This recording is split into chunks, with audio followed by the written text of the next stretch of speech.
Hello everyone, welcome back to our channel. మామిడికాయ పచ్చడి అనగానే నోరు ఊరిపోతూ ఉంటుందండి. సమ్మర్ వచ్చిందంటే చాలు మామిడికాయ సీజన్ అయితే స్టార్ట్ అయిపోతుంది. సంవత్సరానికి ఒకసారి దొరికే మామిడికాయలతో సంవత్సరం అంతా నిల్వ ఉండేలాగా మనం ఆవకాయలు ఎలా ప్రిపేర్ చేసుకోవాలో ఇప్పుడు చూసేద్దాము. మనమైతే మామిడికాయల్ని తెచ్చుకున్న తర్వాత వాటర్ లో 10 నుంచి 15 నిమిషాల పాటు నానబెట్టుకోవాలి. నానబెట్టుకున్న తర్వాత బాగా కడిగిన తర్వాత మనము ఇలా వడకట్టుకున్న తర్వాత మంచి పొడి క్లాత్ తీసుకొని వాటర్ లేకుండా తూడ్చేసుకోవాలన్నమాట. అలా తూడ్చుకుంటే మనకు పచ్చడి చాలా రోజుల వరకు అయితే నిల్వ ఉంటుంది. చూసారు కదా, నేను వీడియోలో చూపిస్తున్న విధంగా అయితే తుడిచేసి పక్కన పెట్టుకోవాలి. కొద్దిగా ఆరబెట్టుకోవచ్చండి. బాగా ముక్కల్ని కూడా మంచిగా ఒకే విధంగా కట్ చేసి పెట్టుకొని ముక్కల్ని కూడా ఇదే విధంగా తూడ్చేసుకోవాలి. పొడి క్లాత్ తోని ఇలా చేసుకుంటే దానికి ఉన్న వాటర్ కూడా వెళ్ళిపోతుంది. కొద్దిగా సేపు ఆరబెట్టుకోవచ్చు.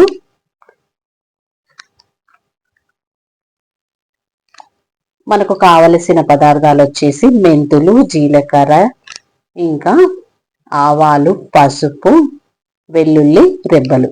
మనం వెల్లుల్లిని పొట్టు తీసి పక్కన పెట్టుకోవాలండి. నేనైతే ఈ మామిడికాయ పచ్చడికి 3 కేజీల మామిడికాయలకి 2 లీటర్ల పల్లి నూనెను, 3 స్పూన్ల పసుపు, ఇంకా 3 కేజీల మామిడికాయ ముక్కలకు 1/2 కేజీ కారం అయితే సరిపోతుందండి.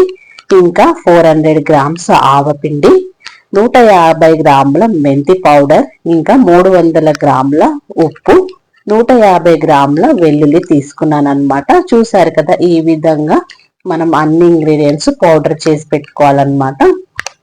మనమైతే ముక్కలన్నీ కట్ చేసి పెట్టుకున్న తర్వాత మనము ఆయిల్ అయితే ఒక 1/2 లీటర్ 3/4 లీటర్ వరకు ఫస్ట్ ముక్కలకంతా పట్టేలాగా మనమైతే ఆయిల్ ని వేసుకొని, నేను 3 స్పూన్ల పసుపును కూడా యాడ్ చేసి మనం కలిపి ఒక 10 నుంచి 15 నిమిషాల పాటు పక్కన పెట్టుకున్న తర్వాత ఆయిల్ అనేది ముక్కలకు పట్టుకుంటే మనకు చట్నీ అనేది ఖరాబ్ అవ్వకుండా ముక్క చాలా గట్టిగా అయితే ఉంటుందన్నమాట. చాలా రోజుల వరకు కూడా ఇలా ముక్క గట్టిగా ఉండడం కోసము ఫస్ట్ ఆయిల్ కలిపేసి పక్కన పెట్టుకోవాలి.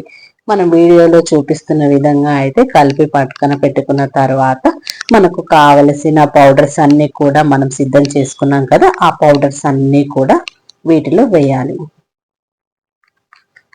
చూసారు కదండి, చాలా మంది ఆవకాయ పచ్చడి అయితే చాలా ఇష్టంగా తింటూ ఉంటారు. మనమైతే ఇప్పుడు పౌడర్స్ అన్ని కూడా వేసేసుకుందాము. జీలకర్ర పౌడర్, కొంతమంది జీలకర్రను వేసుకుంటారు, వేసుకోకపోవచ్చండి. కొంతమంది అయితే వేసుకుంటారు. మా సైడ్ అయితే మేమైతే జీలకర్ర పౌడర్ ని, మెంతి పౌడర్ కూడా వేసుకుంటాము. ఇంకా ఆవాల పౌడర్ ని కూడా వేసుకుందాము. తగినంత సాల్ట్ కూడా వేసుకుందాము.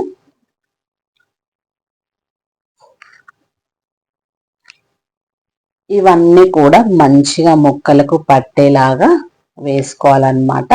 అవన్నీ కలుపుకున్న తర్వాత మంచిగా ముక్కలకి పట్టుకుంటుందండి. కాసేపు బాగా కలియబెట్టుకోవాలి. వెల్లుల్లి రెబ్బలు 150 గ్రాముల నుంచి 200 గ్రాములు వేసుకోవచ్చండి, సరిపోతాయి. మరీ ఎక్కువ వేసుకోకూడదు.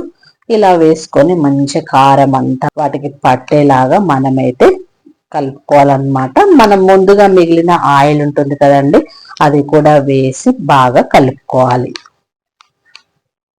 ప్రతి ఇంటిలో కూడా సమ్మర్ వచ్చిందంటే చాలు మామిడికాయ పచ్చడి అయితే పెట్టుకుంటూ ఉంటారండి. చాలా రోజుల వరకు కూడా మనకు నిల్వ ఉంటుంది. చాలా ఇష్టంగా అయితే మామిడికాయ పచ్చడిని అయితే చాలా మంది కూడా తింటూ ఉంటారు. చూసారు కదా, ఈ విధంగా మనం మ్యాంగో పికిల్ని అయితే తయారు చేసుకోవచ్చు.